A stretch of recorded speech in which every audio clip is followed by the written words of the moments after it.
말씀 받겠습니다. 제1계명 중에 나 외에라 한 말씀이 우리에게 특별히 교훈하는 것이 무엇인가요? 제1계명 중에 나 외에라 한 말씀이 우리에게 특별히 교훈하는 것은 만물을 보시는 하나님이 아주 다른 신을 위하는 죄를 내려다 보시고 분하게 이기시는 것이다. 아멘.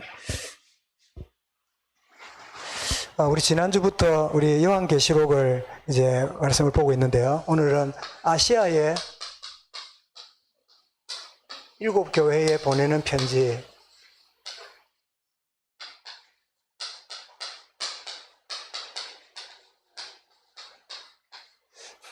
아시아에 있는 7교회에 보낸 편지를 오늘 우리가 왜 읽고 있느냐 이렇게 볼 수 있는데, 아시아의 7교회에 보낸 편지는 오늘 전 세계 교회에 보낸 편지다, 그렇게 이해를 하면 되겠는데요. 여러분, 아시아의 7교회 기억나는 대로 한번 말씀해 보세요. 계시록에 나오는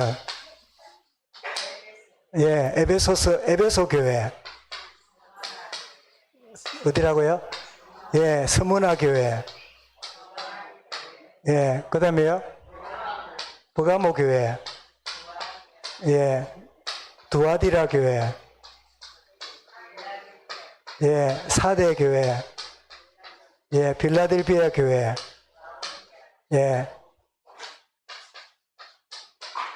라우디게아 교회. 이렇게 해서 7개지요.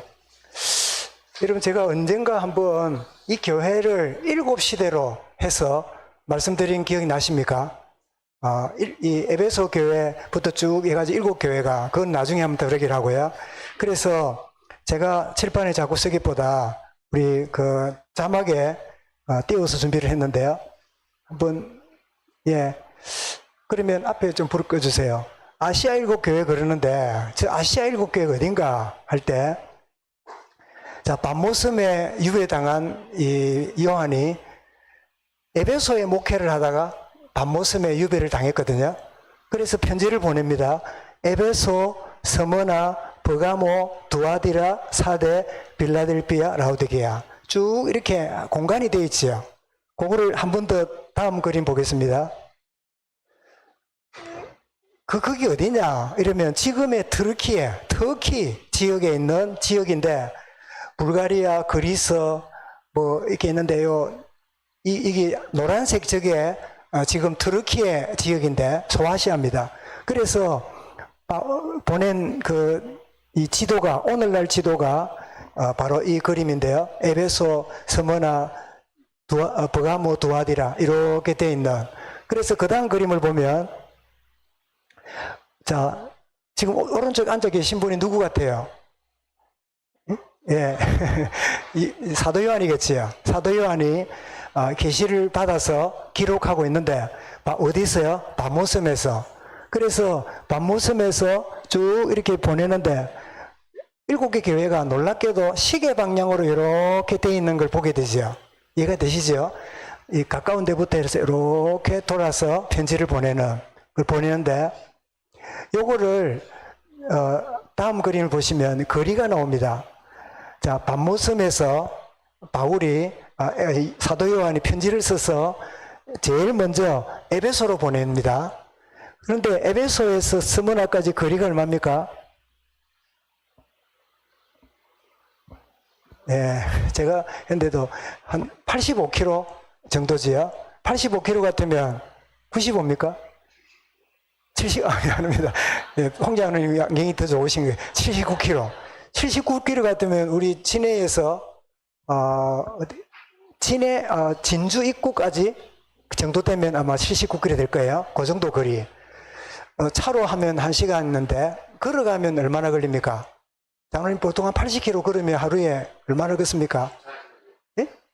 24시간. 걸어봤습니까? 변지사님 같은 걸어봤을 거예요. 24시간 걸어갈 만큼 말이 가깝지 뭡니다. 그리고는 스무나까지가 79km. 스무나에서 버가모가 뭡니까? 115km. 여기서 아마 대구 가까이 됩니까? 그런 거리겠죠. 그리고 두아디라까지는 72km. 그 다음에 서대까지는 79km. 그 다음에 사대부터 빌라델비아는 44km. 조금 가깝다, 그죠? 그리고 제일 마지막 이 라오디게까지는 116km. 그리고 라오디게와 이 에베소 교회의 거리는 거의 143km니까 꽤 먼. 그래서 이렇게 오른쪽으로 시계 방향으로 돌아가면서 7교회가 편지가 주어졌구나 하는 걸 알게 됩니다. 이 교회에 이제 그 요한이 편지를 보내는데 이제 1번을 보겠습니다. 예. 예. 자, 성삼위 하나님을 이렇게 말씀하는데요. 이제 누가 편지를 보냈냐 할 때 성삼위 하나님이 요한을 통해서 7교회에 보냈다는 말입니다. 그래서 성부 하나님이 누구냐? 자, 읽어보겠습니다. 이제도 계시고 전에도 계셨고 장차 오실 분. 그런데 이 하나님이 모세에게 임하셨을 때 출애굽기 3장 14절에 누구라고요? I am that I am. 나는 스스로 있는 자라. 이분이 요한에게 이렇게 임하셨어요. 그리고 성령님이 나오는데 하나님 보좌 앞에 7 영이라 나옵니다. 7 영. 여러분 성경의 7은 무슨 숫자라고요? 완전수지요. 7이 되려 그러면 3 더하기 4잖아요. 3은 이게 바로 신의 숫자입니다. 하나님 숫자고 4는 뭐지요? 만물 숫자입니다. 그러니까 하나님이 이 땅에 임하시니까 뭐 하게 돼요? 하나님의 뜻이 이 만물에 임하니까 완전할 수밖에 없지요. 그래서 7을 완전수라. 참고로 3 곱하기 4는 몇입니까? 12이죠. 그리고 12은 3 더하기 4는 7이라 완전수지만 12는 3 곱하기 4니까 하나님이 나와 완전히 곱하기 함께 하세요. 그래서 12는 뭐라요? 임마누엘 숫자지요. 12지파, 12사도. 그 12는 바로 임마누엘 숫자를 의미합니다. 그래서 12 곱하기 12 곱하기 이러면 12 곱하기 12 하면 어떻게 됩니까? 144가 되죠. 여기다가 10의 3성을 하면 1000이 되니까 거기서 뭐가 나옵니까? 예, 14만 4천이 나오죠.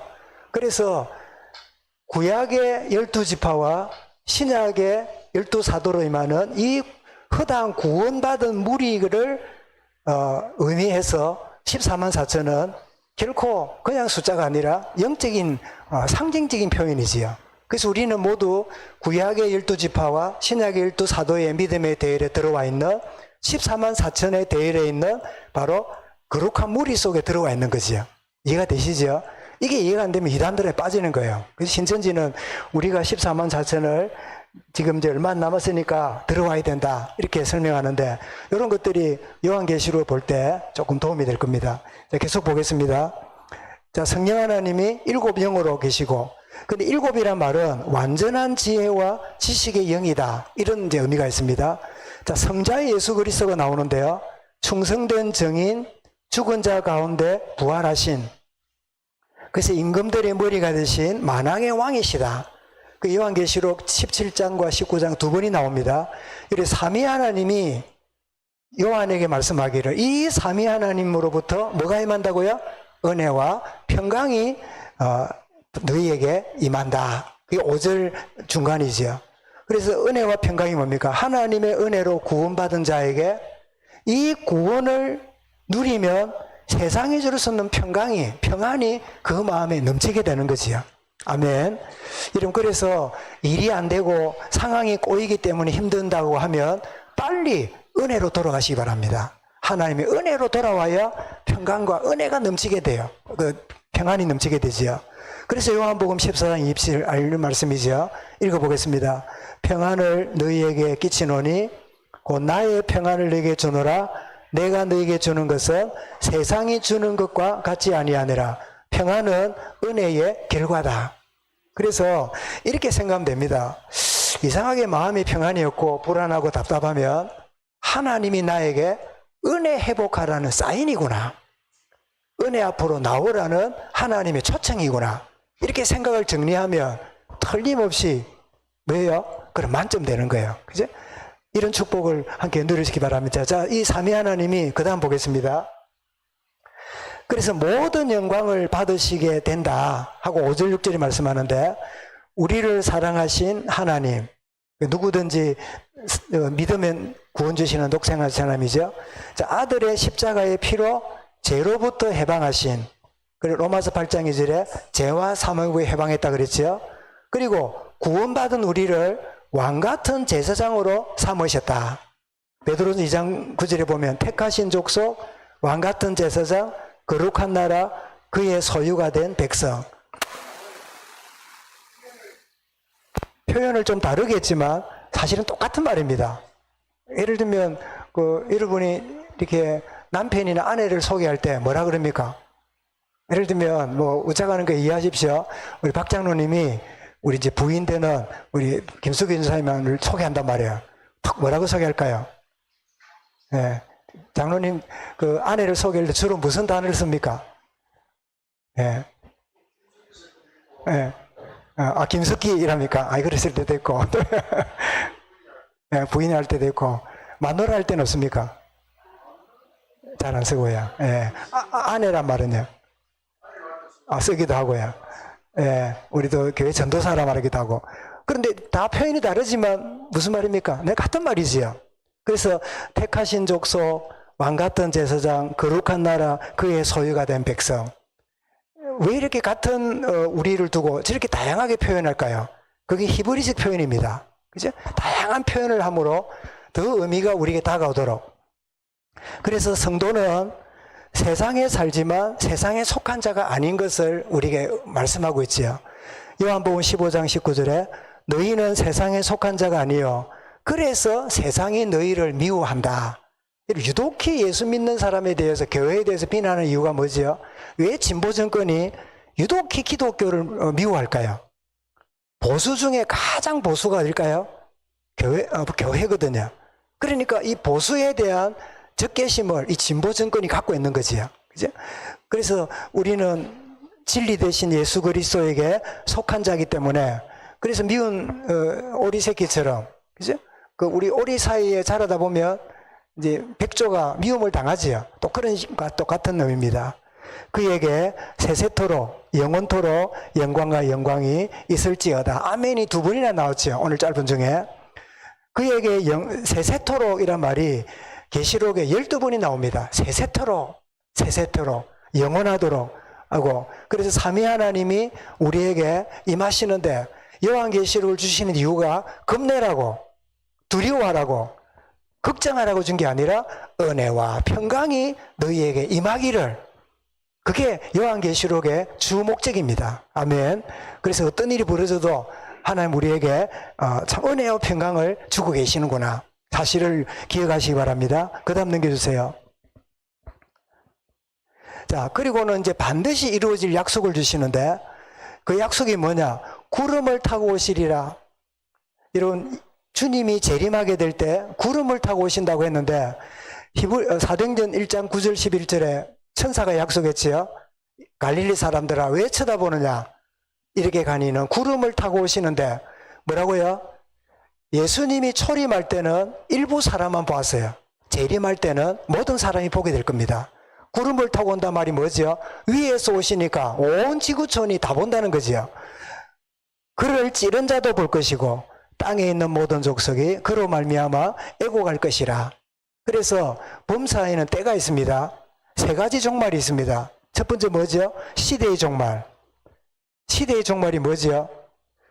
여러분 지금 우리 시대가 디지털 시대입니까? 아날로그 시대입니까? 디지털이죠. 아날로그가 언제입니까? 옛날에 왜 라디오도 이게 채널 맞추려고 이렇게 돌리고 이래가 했던 그게 뭐죠? 그게 아날로그 시대예요. 지금 뭐지요? 그냥 켜면 자동으로 디지털로 맞춰져요. 우리 집에서 전화기 뜨르륵, 혹시 집에 여러분 전화기 뜨르륵 돌리는 집이 있습니까? 그런 집은 계속 쓰시기 바랍니다. 앤틱이라서 그 굉장히 비싼 겁니다. 버리지 말고. 돌리는 그게 이제 뭐예요?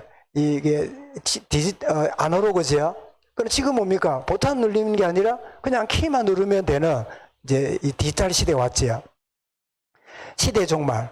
그래서 이 시대 종말을, 시대가 바뀌는 것을 모르면 못 먹고 삽니다. 이제 시대가 바뀌었는데 계속 그냥 고집하고 있으면 안 되는. 그 다음에 두 번째는 뭐냐? 개인의 종말. 반드시 우리 죽음이 옵니다.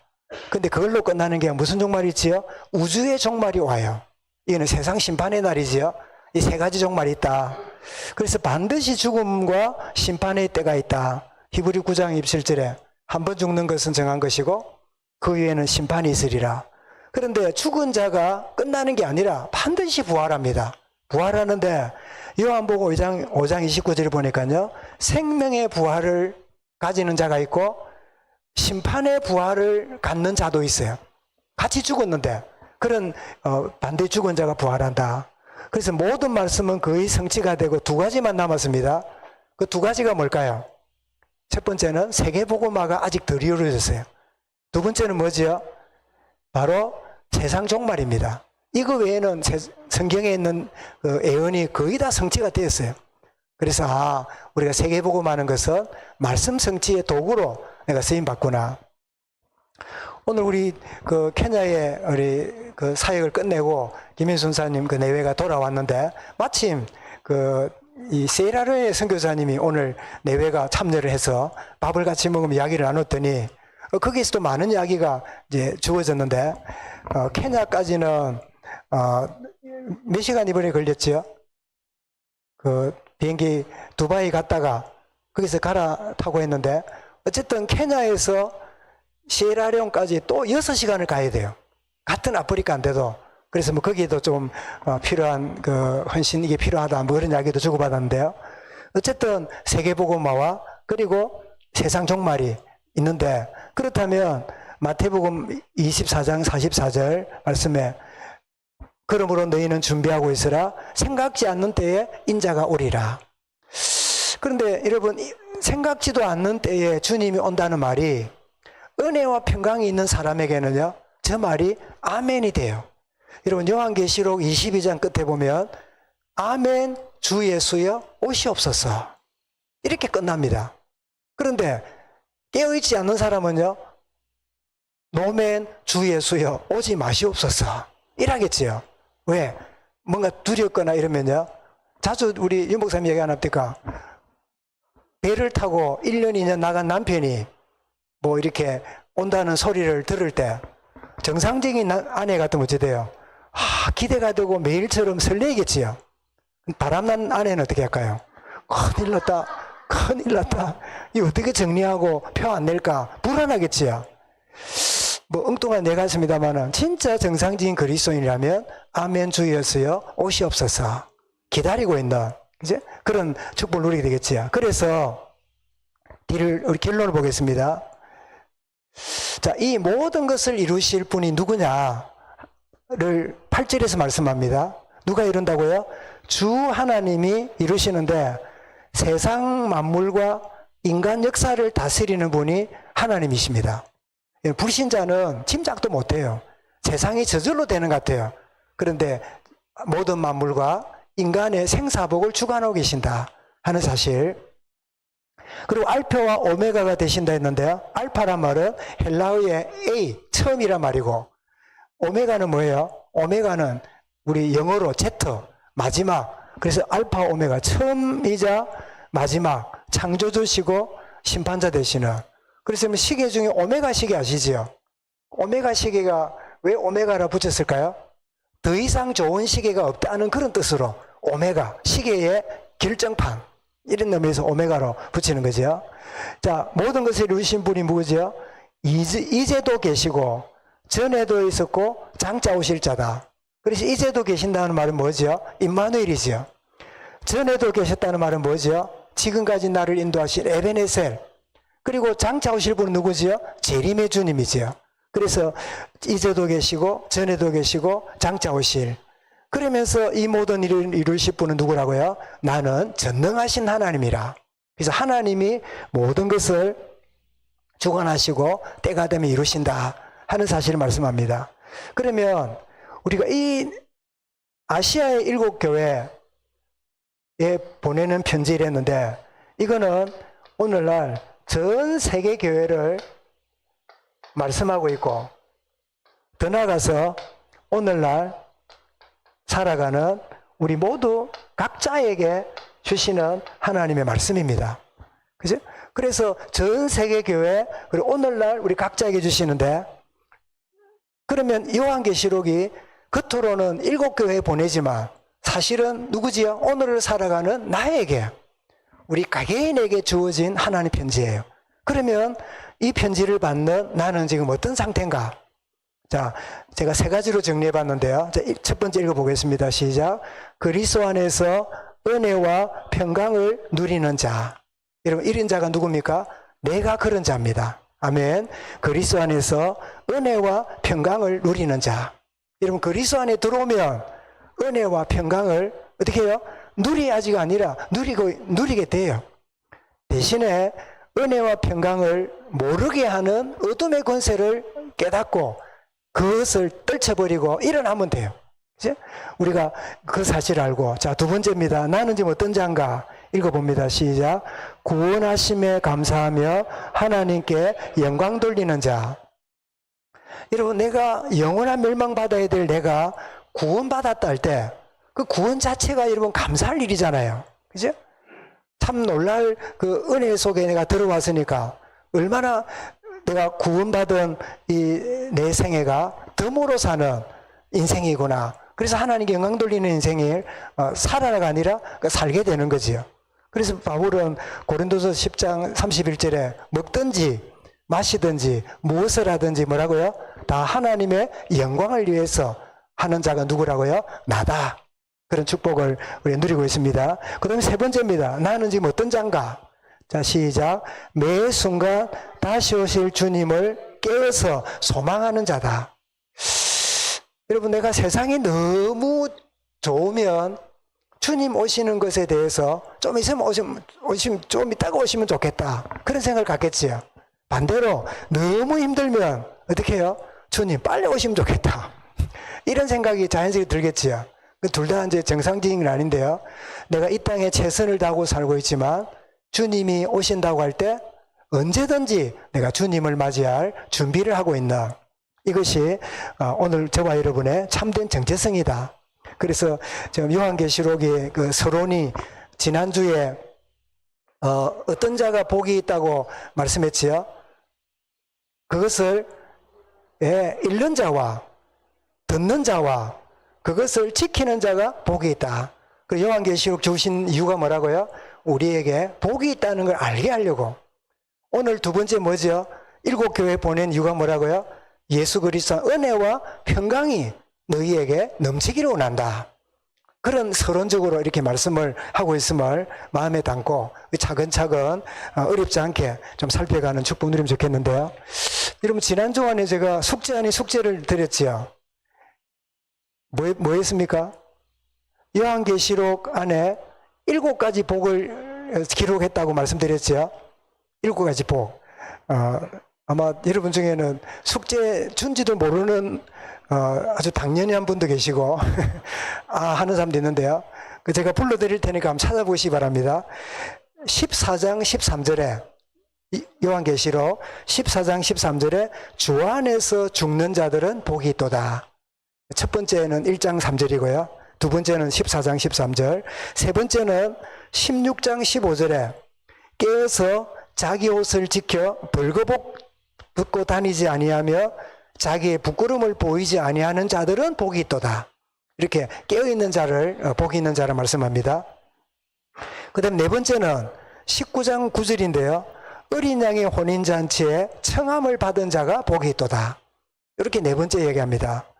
그 다음에 다섯 번째는 20장 6절인데요. 첫째 부활에 참여하는 자들은 복이 있도다.